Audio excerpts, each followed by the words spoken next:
ከእግዚአብሔር ከአባታችን ከጌታም ከኢየሱስ ክርስቶስ ጸጋና ሰላም ለእናንተ ይሁን። የምጽአቱ አዋጅ ነጋሪ አገልግሎት የዩቲዩብ ቤተሰቦቻችን በጂኤምኤም ቴሌቪዥን እንደዚሁም በቲክቶክ የምታገኙ ወገኖቻችን እንዲሰነበታችሁ የኢየሱስ ክርስቶስን የሙሽሪት ቤትን በአቅማችን ልክ ሰርግ ቤት እያስመሰልነው እንገኛለን። ኖረን መጨረሻችን ላይ ነገር ሁሉ ሰርገኛ መጣ በርበሬ ቀንጥሱ አይነት እንዳይሆን በተሰጠን ጸጋ እየተሯሯጥን ነው። ወቅታዊ መረጃን በመስጠትና ለታላቁ ንጥቀት ቅዱሳንን በማሰናዳቱ ረገድም እንደዚሁ የክርስቶስ ኢየሱስን አዳኝነት ላልሰሙትም ሆነ ሰምተው ላልተቀበሉት የምስራቹን በማብሰር ወደ ሕይወታቸው አዳኝ አምላክ እንዲመለሱ በማድረግ የመዳን ቀንም ዛሬ ነው የተባለውን ትልቅ በረከት ሰዎች እንዲያገኙትም እየተጋን እንገኛለን። በእግዚአብሔር መንግሥት ውስጥ ደግሞ ይልቁንም ከእንቅልፍ የማስነሳቱን ተግባር እያከናወነ እንደ ጥሩምባ እየጮኸ የሚገኘው የምጽአቱ አዋጅ ነጋሪ አገልግሎት እነሆም በዚህ ሳምንት ከዚህም ከዚያም እንደ ምልክቶች ይሆናሉ ያልናቸውን መራርጠን እኛም ነቅተን ሌሎችንም እንድናነቃቃ ያሰባሰብናቸው መረጃዎች ይዘንላችሁ መጥተናል። አብሮነታችሁ ከእኛ ጋር ይዝለቅ። በመንፈስ ቅዱስ ተነድተው ሐዋርያት ቅዱስን መጽሐፍ ሲጽፉልን የእምነት ጀግኖችን ገድል ሲያወሱን ዓይናቸው የበራላቸው አባቶች በዚህ የምትኖር ከተማ የለችንምና ነገር ግን ትመጣ ዘንድ ያላትን እንፈልጋለን አሉን። በዕብራውያን ምዕራፍ 13 ቁጥር 14 ላይ እኛ ደግሞ እንዲህ አልን፣ ለእኛ ስለምን ይኖራል? ምን ታደርግልናለች? እንደፈለገች ብትሆንም ጉድ በሚያስብል በረቀቀ ቴክኖሎጂ ብትሽቆጠቆጥም የተሻለ ከሁሉ በልጦ የሚበልጥ እጅግ ልዩ አገር ጌታ ኢየሱስ ክርስቶስ አሰናድቷል። ያም እኛኑ ነው የሚጠብቀው። እኛ መንፈሳውያን ነን። ቀጣይ ኑሯችንም መንፈሳዊ ነው። ዋናው ሕይወት ያለው ደግሞ እዚያ ነው። እቺ በሥጋ ዓይናችን የምትታይ የጥቂት ዓመታት ነች። ያኛውም የዘላለም እንዴትስ ይነጻጸራል? ሰው እኮ ሲሞት በቃ አለቀለት የሚባል ፍጥረት አይደለም። ከሥጋ ሞት በኋላ ሕይወት እንደገና ወዲያውኑ ይቀጥላል። ይህንን ያለው ያስተማረን ሕያውና ዘላለማዊ አምላክ የሆነው ጌታ ኢየሱስ ክርስቶስ ስለሆነ እናምነዋለን። ስለሆነም የሰው መጨረሻው መደምደሚያው ሕልፈተ ሞት ነው አላለንም። ሕይወት መልኩን ቀይሮ ወዲያውኑ ይቀጥላል። ቤት ሊሰራልን ከዛሬ 2000 ዓመታት በፊት የሄደው ገና ድሮ አጠናቆታል። በዚህ በምንኖርባት ባልናት ከተማ የወንጌል ሥራ ስላለብን ብቻ እንቆይባታለን እንጂ ማን ነው የዘላለም ቋሚ ርስታችሁ ነው ብሎ የደመደመልን? እቺ እንደተፈለገው ተደርጋ የተሰራችን ከተማ አንኖርባትም ያሏትን እኛም በክርስቶስ አዲስ ፍጥረት ስለሆነው አትመጥነንም። ተጨማዳ የምትጣል ነች። በየትኛውም ድህየም ሰለጠነም በሚባል ዓለም ውስጥ ብንኖርም እንደ እንግዳና እንደ መጻተኛ ሆነን ነው የምንኖረው። በቃ ይኸው ነው። እንግዳ ደግሞ ያቀረቡለትን በልቶ ባነጠፉለት ላይ ተኝቶ ሲነጋ እግዚአብሔር ይስጥልኝ ብሎ አመስግኖ ካደረበት ቤት ይወጣል እንጂ ሽንጡን ገትሮ ኑሮዬ እዚህ ቤት ነው፣ እኔ የምላችሁን ብቻ ካላደረጋችሁ ሞቼ ይገኛለሁ ብሎ ሙግት አይገጥምም፣ ነገር ካልፈለገ በስተቀር። ልክ እንደዚሁ በዚች የኮንትራት ዕድሜያችን ሙሉ በሙሉ ሕይወታችንን ፈልጎ ኑሮዬ የሚያስብል ነገር የለም። ኑሮ ካልን የሚያምርብን መኖሪያዬ የዘላለም አምላክ እግዚአብሔር ስንል ብቻ ነው። ያውም በጣት የሚቆጠር ዓመታት እንደቀረን ብናውቅ ቤተ ክርስቲያን ካለችበት ከተማ ልትላቀቅ ጥቂት እንደቀራት ከተረዳች የወንጌል ጀብደኞች መሆናችን ወገኖች ሆይ አይቀሬ ነው። ደጋግመን ከመንፈስ ቅዱስ ጋር ወደ ሕይወት ውሃ ኑ እያልን መጮኻችንም ዛሬም አይቀሬ ነው። ለዚያ ነው መንቃት ግድ የሆነው፣ ማነቃቃትም መባነን ይገባል የምንለውም ማባነንም። ወገኖች አስገራሚው ሰማያዊ የበጉ ሰርግ ተካፋይነት በቅርብ ቀናት ይሆናል። አብረንም እንካፈላለንና እንዘጋጅ። እስኪ ደግሞ ምድራችን ሰሞኑን በምን አይነት ሁኔታ ላይ እንዳለች ያገኘነውን አይን ገላጭ ወሳኝ መረጃዎች እናጋራቸዋለን። ከእኛ ጋር ሆኖ ብስራት ታደሰ ነኝ። ክቡራትና ክቡራን ተመልካቾቻችን በምስራች ዜና የመረጃ ማጋራት አገልግሎታችን እንጀምራለን። ወደ ህንድ ያስኬደናል። በህንድ ታላቅ የወንጌል ስርጭት ተከናውኖ ነበረ። በሺዎች የሚቆጠሩ ታዳሚያን፣ በመቶች የሚቆጠሩ ህሙማንና በአጋንንት ስርዓት የተያዙ ሰዎችም በጀማ ስብከቱ ላይ ተገኝተው ነበር። በዚህም የወንጌል ድግስ ተጋባዥ ከነበሩት መካከል ከ3000 በላይ ሰዎች ጌታ ኢየሱስ ክርስቶስ ስለ እኔ ኃጢአት በመስቀል ላይ ሞቷል፣ ተቀብሯል፣ ተነስቷል፣ ተመልሶም ይመጣል በማለት ንስሐ ገብተው አምላካቸውንም ወደ ልባቸው አስገብተዋል። በፈውስና ነፃ በመውጣት አርነት የሆነላቸውም በርካቶች ናቸው። በህንድ ቁጥራቸው ቀላል የማይባል ቅዱሳኖች ቢኖሩም በክርስቲያኖች ላይ ስደትን በማምጣትም ተጠቃሽ ሀገር ናት። ባለፈው ለመዘገብ እንደሞከርነው በሀገሪቱ ጠቅላይ ሚኒስትር እውቅና በማግኘት በማሌዥያ የሰለጠኑ አክራሪ የሂንዱ እምነት ተከታዮች በርካታ አብያተ ክርስቲያናትን በማውደም በክርስቲያኖች ላይ ጉዳት ማድረሳቸው ይታወቃል። በቤተ ክርስቲያን ላይ ለሚመጣው መከራ ቃሉ የታመነ ነው። በዓለም ሳላችሁ መከራ አለባችሁ፣ ነገር ግን አይዟችሁ እኔ ዓለምን አሸንፌአለሁ ያለውን ኃይለኛውንና ገናናውን ጌታ ስለያዝን አንፈራም አናፍርምም። የመጨረሻው ዘመን ምልክት ከሆኑት አንዱ ወንጌል በዓለም ሁሉ እንደሚሰበክ ነውና ይሄም መከናወኑ ግድ ነው። ኢየሱስ የሚለው ስም በደጃፋችን ድርሽ እንዳይል ሲሉ የነበሩ ሁሉ ዛሬ ምርኮኛ እየሆኑ ትምክታቸው እንደ ሰም እየቀለጠባቸው ያሉ አገራትና ቤተሰቦች ቤት ይቁጠራቸው፣ አገራችንንም ኢትዮጵያን ጨምሮ። የእኛም ጮክ ያለው መልእክታችን ይኸው ነው። ኢየሱስ ክርስቶስ ከዘላለም ሞት ያድናል።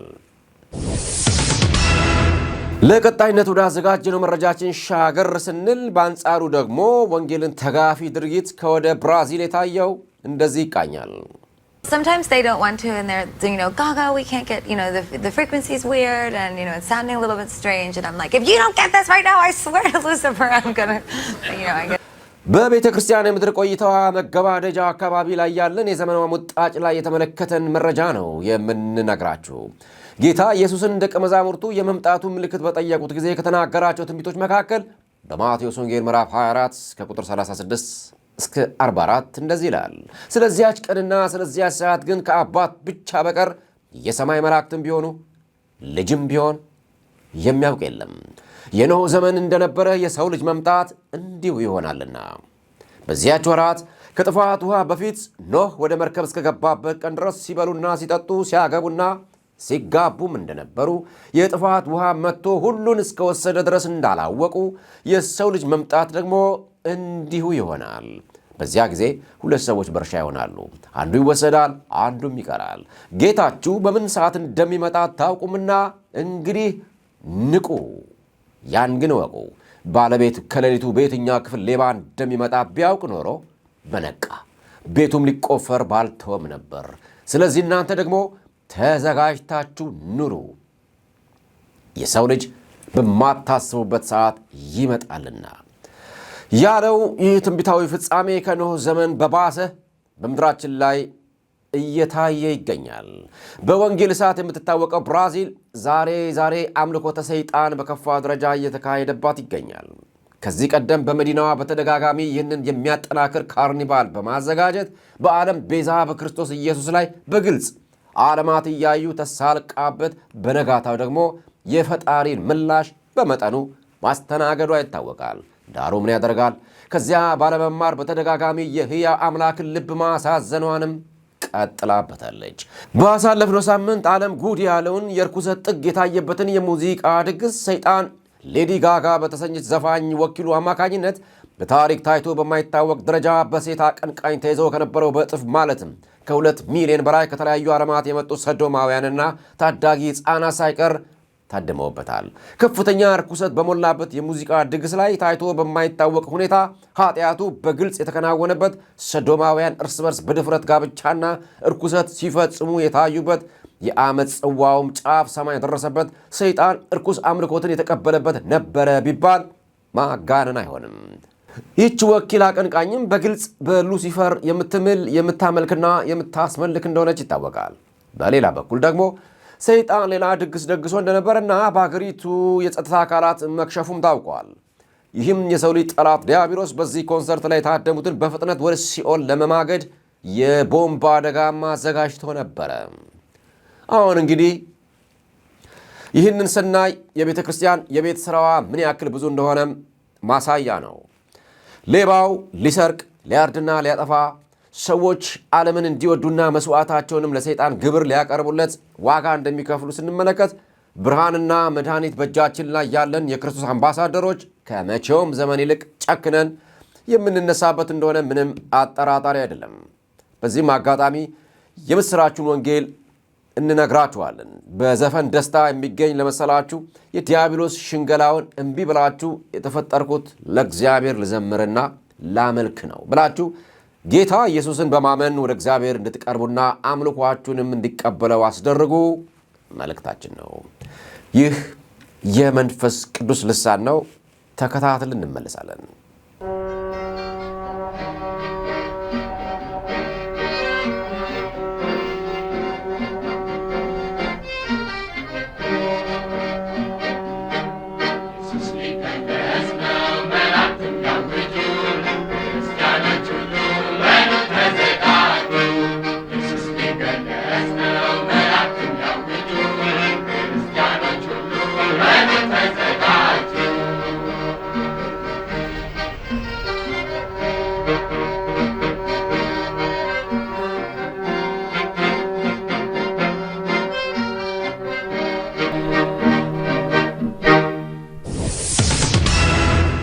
ክቡራትና ክቡራን በተከታተሉት የምጽአቱ አዋጅ ነጋሪ አገልግሎት ዘመኑን የማትመረምሩ ስለምንድን ነው ተብሎ በኢየሱስ ክርስቶስ የተጠየቀውን ጥያቄ ምላሽ ለመስጠት መረጃዎችን በመጠቆም የቤተ ክርስቲያንንም የሰርጓን መዳረስ አስመልክቶና ድንኳኗን ከመሬቱ ጋር ያያያዘው ገመድ እየተፈታታ እንደሆነ በመጠቆም አዘጋጅ መለከት ነፊም ነው።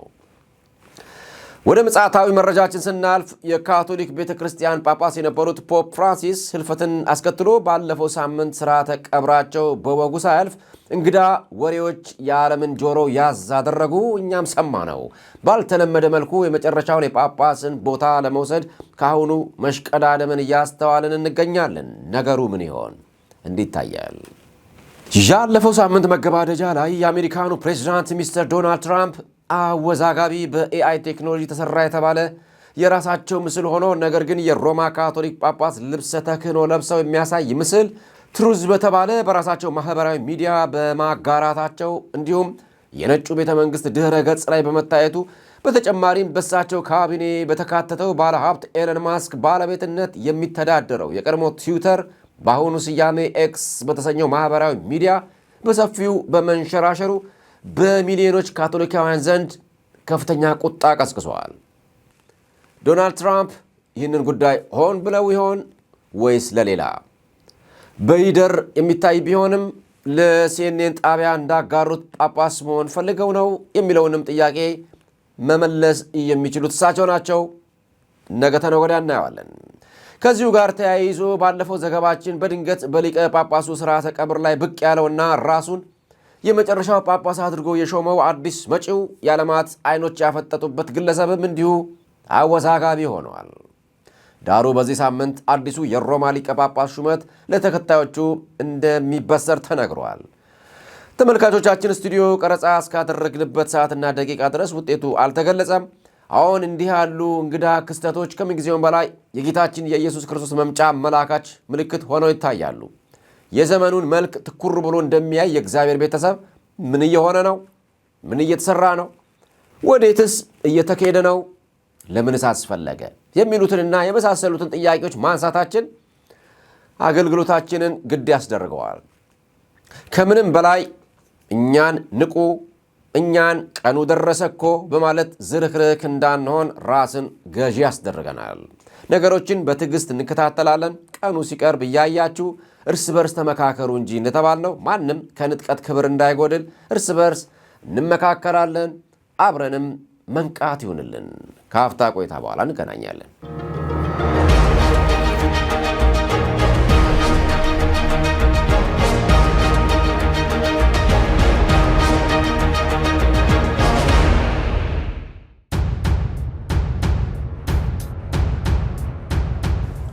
ሰው ከተፈጠረ ጀምሮ ቀናት እርር ነው የሚያደርገው። እርር ይበል እንጂ ኢየሱስ በልባችን ነግሷል። ወገኖች በቃ እንደዚህ ነው። ሔዋን እንደ እግዚአብሔር እኮ ትሆኛለሽ ብትበይ ዋላት። አሁን ደግሞ ኮትና ሱሪ ለብሶ ቂቅ ብሎ በዓለም ዙሪያ ላይ እናንተ እኮ እንደ እግዚአብሔር መሆን የምትችሉበት የሚል አደገኛ የሆነ መርዙ የኤደን ገነቱ መርዝ ያለበት ትምህርት ዓለምን እያጠለቀለቀው ነው ያለው።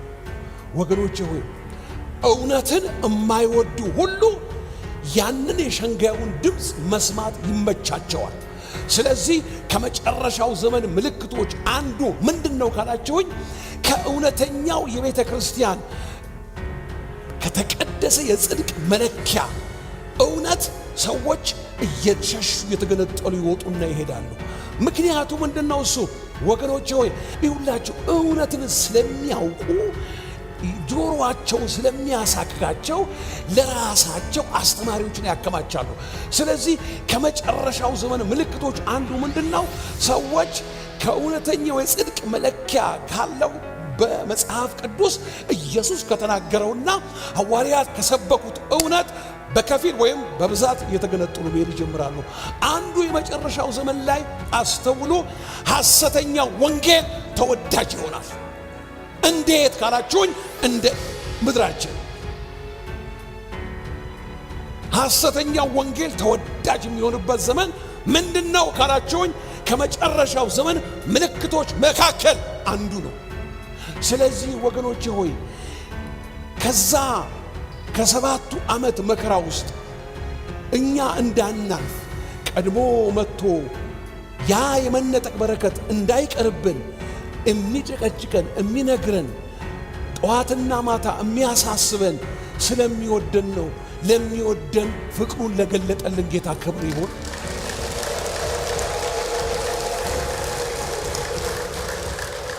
ሁለተኛ የሰይጣን ሽንገላ፣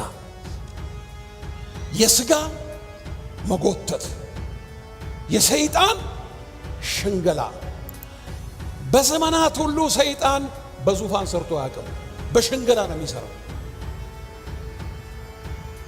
በማታለል ማለት ነው። ሁለተኛ ቆሮንቶስ ምዕራፍ 11 ቁጥር 3 ላይ እንደዚህ የሚል ቃል አለ። እባብ በተንኮሉ ሔዋንን እንዳሳታት እንደሸነገላት ማለት ነው። ሐሳባችሁ ተበላሽቶ ለክርስቶስ ከሚሆን ቅንነትና ንጽሕና ምናልባት እንዳይለወጥ ብዬ እፈራለሁ። በኤደን ገነት ሔዋንን ሸንግሎ ከዘለዓለሙ የእግዚአብሔር ፍቅር በረከት ገንጥሎ ከኤደን ገነት በተረገመ ዓለም ላይ ኑሯቸውን ያደረገው እባብ በቆሮንቶስ ቤተክርስቲያን ውስጥ ሲሰራ አየው ሐዋርያው ጳውሎስ። እንዴ ይሄማ አለ ወገኖቼ ሆይ በኤደን ገነት ይሰራ የነበረ ነው። በኤደን ገነት ይሰራ የነበረው አሁን ምን ሆኗል? ቆሮንቶስ ገብቶ ሲሸነግላቸው አየው። እንዴ ይሄ እኮ በኤደን ገነት ሔዋንን ሸንግሎ ያወጣት ነው። ከምን? ከእግዚአብሔር ክብር። ልጁን ከሰጠን በኋላ የመጀመሪያው በረከት ምንድነው ካላችሁ ወገኖቼ ሆይ የመጀመሪያው በረከት በጌታ በኢየሱስ ክርስቶስ አምኖ መዳን ነው። ሁለተኛውስ በመንፈስ ቅዱስ በረከት ተቀብሎ ተሞልቶ ወገኖቼ ሆይ በመንፈስ ቅዱስ ከመንፈስ ቅዱስ ጋር ህብረት አድርጎ አንድነት ኖሮን ከዚህ መነጠቅ በረከት እንዳንጎድል ነው። ሁለት ሴቶች ወፍጮ ይፈጫሉ፣ አንዲቱ ትወሰዳለች፣ አንዲቱ ትቀራለች። ሁለት ሰዎች እርሻ ያርሳሉ፣ አንዱ ይወሰዳል፣ አንዱ ይቀራል። ይሄንን ወንጌል ቤተ ክርስቲያን እንዳትናገር በፌስቲቫል የጠመዳት አውሬ እሳት ከሰማይ ወርዳ ትብላው። ድግስ፣ ኮንፈረንስ፣ ስብሰባው ላይ እሺ ስለ መጨረሻው ዘመን ይነገር፣ ስለ ወንጌል እውነት ይነገር፣ ላልዳኑ ሰዎች ይማለድ። ስለ እግዚአብሔር አንድ ሚስጥር ነግራቸዋል። ስሙኝ አስተውላችሁ። የሰራዊት ጌታ ልዑል እግዚአብሔር ደስ ከሚሰኝባቸው ታላላቅ ነገሮች አንዱ ላልዳኑ ጌታን ላልተቀበሉ ሰዎች የምናሳየው ፍቅር። እርግጠኛ ነኝ ብዙዎቻችሁ ይህን ነገር እንደማታውስተው። ካላፈቀርናቸው እንዴት እንጸልይላቸዋለን? ካላፈቀርናቸው እንዴት እንመሰክራለን? ኢየሱስ ያድናል ብለን እንዴት እነግራቸዋለን? ፍቅር ላልዳኑ ሰዎች በውስጣችን ካየ እግዚአብሔር ወገኖቼ ሆይ እንደዛ የሚደሰቱበት ነገር አለ።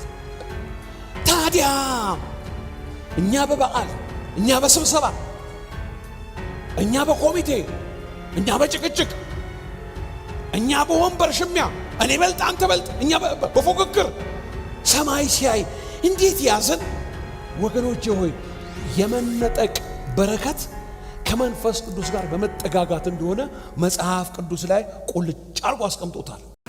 በፓስተር ፋሲል ኃይለ ማርያም ያዳመጥነው እውነታ ይልቁንም እንደ እግዚአብሔር ትሆናላችሁ የሚል ናፍቆተኝነት ፍጥረተ ጅማሬ ላይ ያቆጠቆጠ በእባብ የቀረበ ሽንገላ ገስግሶ መጥቶ በቤተ ክርስቲያን በምድር ቆይታዋ ማጠናቀቂያዋም ላይ መልኩን እየቀያየረ የጦዘ በመምጣት ራሴን የቻልኩ አምላካዊ ባህሪ ያለኝ ነኝ፣ ለምን ብዬ አምላክን መፈለጌ ሁሉ የሞላኝ ምን ጎደለኝና የሚያሰኝ ትምህርቱንም እያጋታቸው ሁሉ ከኔ ሁሉ በኔ ሁሉ ለኔዎችን እያበዛ ያለበት ዘመን እንደሆነ እሙን ነው።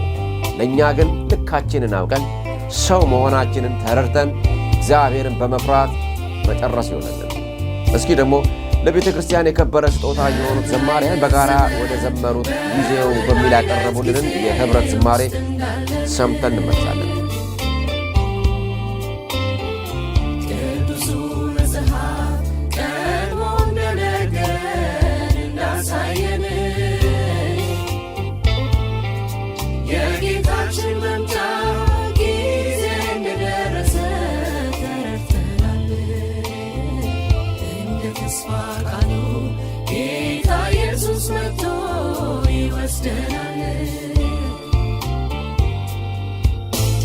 የዓለም ቤዛ መድኃኒት ስላንተ ተሰቅሎልሃል። የምስራች ተቀበል ብታምን ከፍርድ ያድንሃል። በእርሱ ለሚያምን ሁሉ ዘላለም ሕይወት ሊሰጠው እንዳጠፋ አንድያ ልጁን ስላንተ መስዋዕት አረገ። ዛሬ ነው የመዳን ቀን፣ ይህን ጥሪ ችላ አትበል። ለነገ ቀጠሯን ለሕይወት ዋጋ ስጥ፣ ልብህን ስጠው፣ አምነህ ተስፋ አድርገው። ኢየሱስ ያድናል፣ እግዚአብሔር ምሕረት ሰፊ ነው።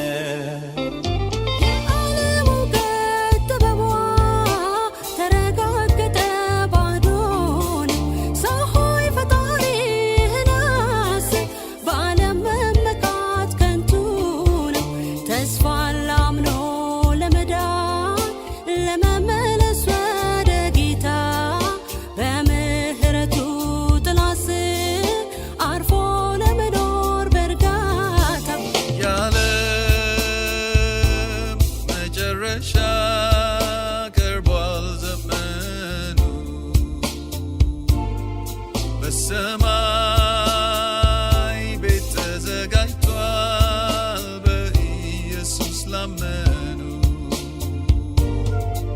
ነገ አይደለም ዛሬ ነው ከኃጢአት የመዳን ቀኑ።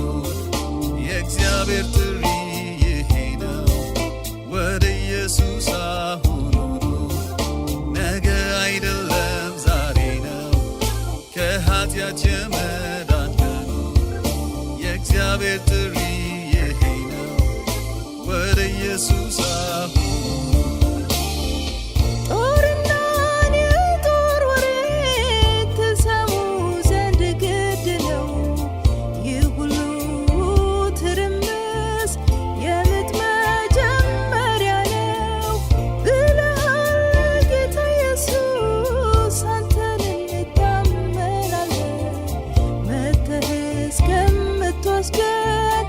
ይህንን እናፍቃለን።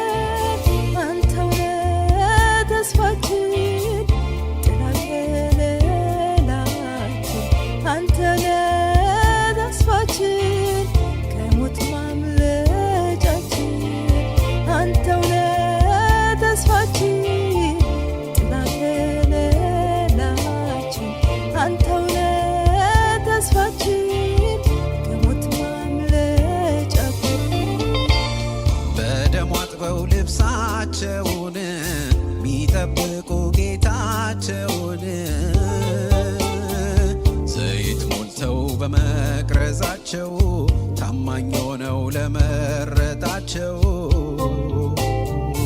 እስከ ሞት ታምነው የጸኑትን ጌታ ያውቃል የሱ የሆኑትን የጽድቅ አክሊል ጠብቃቸዋል ሙሽራው መጥቶ ይወስዳቸዋል። ተስፋ አለው ክርስትና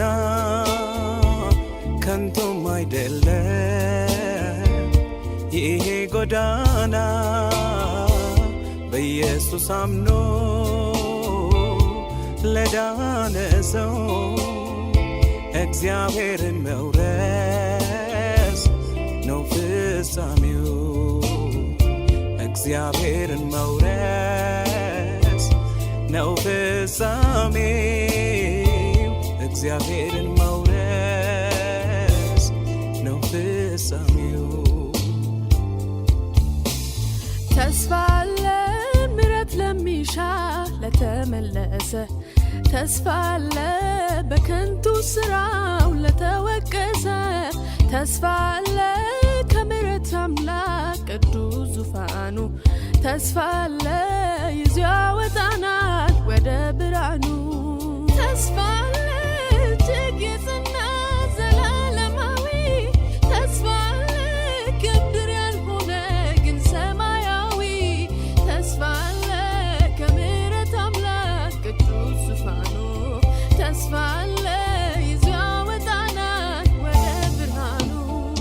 በምን አይነት ዘመን በምን አይነት ጊዜ እውነት ነው። በምን አይነት ዘመን ላይ እንዳለን ወገኖች ሆይ ሊገባን ይገባል። ደጋግመን እንደተናገር ነው በተለይ ከወደ እስራኤል አካባቢ ስለሚሰራው መቅደስ ጉዳይ እንዲሁም በእጅና በግንባር ላይ ስለሚገጠመው ቺፕስ ጉዳይ እጅግ ዋነኛ ምልክቶች ስለሆኑ ስለ ሌሎችም አሁንስ ምን እየሆነ ይገኛል የሚሉትን ጆሮ ሰጥቶ መስማት ተገቢ ነው። እግረ መንገዳችንም እንዲህ ያሉ የህብረት ዝማሬዎች ጠፍተዋልና ለእግዚአብሔር ክብር ቢቀርቡ መልካም ነው ባዮችም ነን።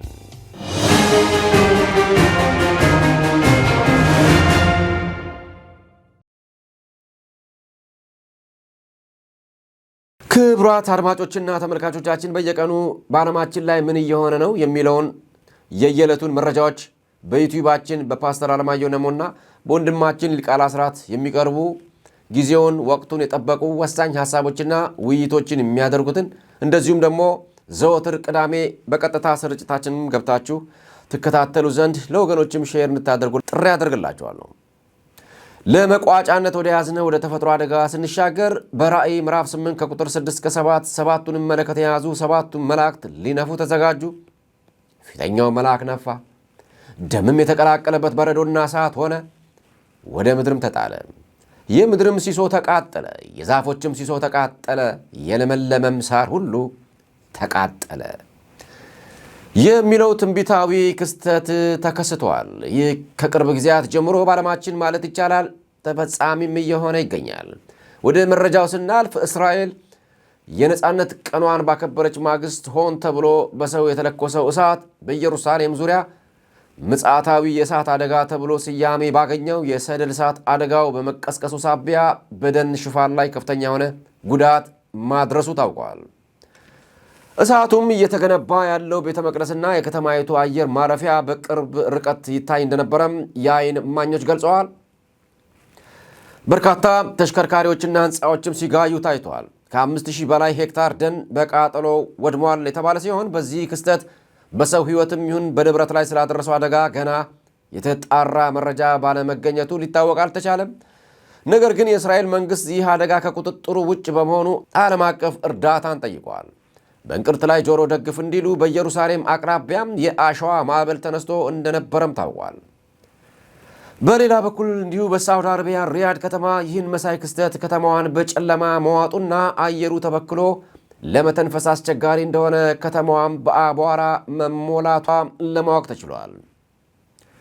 ሌላ የተፈጥሮ አደጋ ስንቃኝም በላቲን አሜሪካ በተለይም ደግሞ በአርጀንቲናና በቺሊ የተከሰተው በሬክተር ስኬል 7.4 ያስቆጠረ የመሬት መንቀጥቀጥ ከ1700 በላይ ነዋሪዎችን ያፈናቀለና ጉዳት ያደረሰ መሆኑ ታውቋል።